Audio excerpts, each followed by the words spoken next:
Europe میں ایک شخص نے اسلام قبول کیا تو اسے پوچھا گیا کہ اسلام کی کس قدر نے تجھے متاثر کیا؟ تو وہ کہنے لگا سیرت کا ایک واقعہ میری ہدایت کا سبب بن گیا۔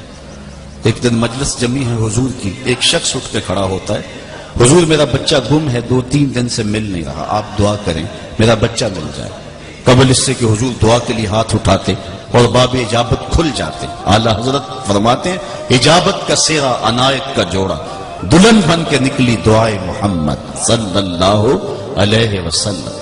قبل اس سے کہ حضور دعا کے لیے ہاتھ اٹھاتے، ایک شخص جو بعد میں آیا تھا کھڑا ہو گیا، حضور میں ابھی فلاں باغ کے قریب سے گزر کے آیا ہوں، میں نے بچوں کے ساتھ اس کے بیٹے کو وہاں کھیلتے ہوئے دیکھا۔ باپ نے سنا تو دوڑ لگا دی، حضور نے فرمایا اس کو واپس بلایا گیا۔ بہت جلدی ہے جی حضور، آپ جانتے ایک باپ کے جذبات کیا ہوتے۔ 3 دن سے بچھڑا ہے، آنکھیں ترس گئی، 3 دن سے اس کی ماں نے کچھ کھایا نہیں نہ کچھ پیا ہے۔ تڑپتی ہوئی ممتا کی ماری ہوئی ماں کو بھی قرار دینا چاہتا ہوں، خود بھی تسکین پانا چاہتا ہوں۔ فرمایا ضرور جاؤ، تمہارے جذبات سے آگاہ ہوں، لیکن تمہارے بلانے کا بھی ایک مقصد تھا۔ جی حضور ارشاد کیجئے۔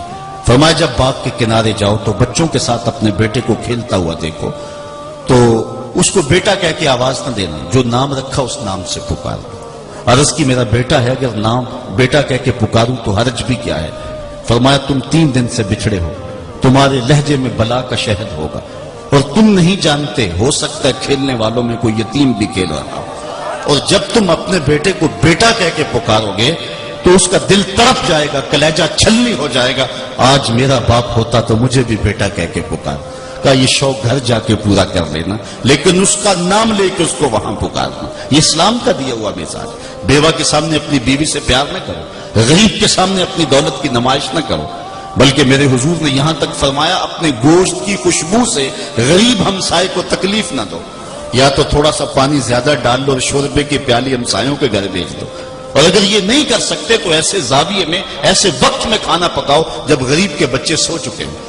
غریب کے بچے ضد کر بیٹھے تو اور غریب ان کی ضد پوری نہ کر سکا تو ان بلکتے ہوئے بچوں کو کون چپ کروائے گا؟ وہ کیا کسی نے کہا تھا دوپہر کو سلا دیتی ہے بچوں کو وہ اس ڈر سے گلی میں پھر کھلونے بیچنے والا نہ آچا۔ ہم نے معاشرے کے ان رشتے ہوئے زخموں کو کبھی دیکھا؟ آج ہمارے انداز، ہمارے رویے لوگوں کے دکھ کا سامان بنے ہوئے۔ میں کہتا ہوں کہ یہ لوگ جو غریبوں کو لائن میں کھڑے کر کے عید پیکج دے رہے ہوتے، یہ غریبوں کی تذلیل نہیں کر رہے ہوتے؟ غریبوں کو پیکج دے کے 10 اخبارات میں تصویر چھپوانے والا سوچے اگر اس لائن میں اس کی بیٹی کو کھڑا ہونا پڑتا، اس کی بیوہ کو کھڑا ہونا پڑتا، اس کے یتیم بچوں کو کھڑا ہونا پڑتا تو کیا تماشا ہوتا؟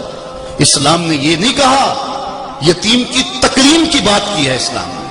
کلا بل لا تکرمون الیتیم، یار بچا ہوا کھانا تو کتے کو بھی ڈالا جا سکتا ہے، بچی ہوئی دیگ آپ مدرسے میں بھیج کے سمجھتے کمال کر دیا، یہ بات نہیں ہے۔ یتیم کی تکریم کی بات ہے، اس کی عزت نفس کی بات ہے۔ بہترین دھرتی پہ وہ گھر ہے جس میں یتیم بھی ہو، اس کی تکریم بھی کی جا رہی ہو، اس چیز کا احساس، اس چیز کا لحاظ رکھا جائے۔ تو حضور کی اس نزاکت قلبیہ پر، اس حضور کے جذبات پر اس نے کہا کہ یہ ایک پیغمبر کی زندگی ہی ہو سکتی ہے۔ یتیم کی نزاکت قلبیہ کا اتنا خیال، اتنا لحاظ، اپنی نئی نسل کو یہ چیزیں بتانی پڑے گی۔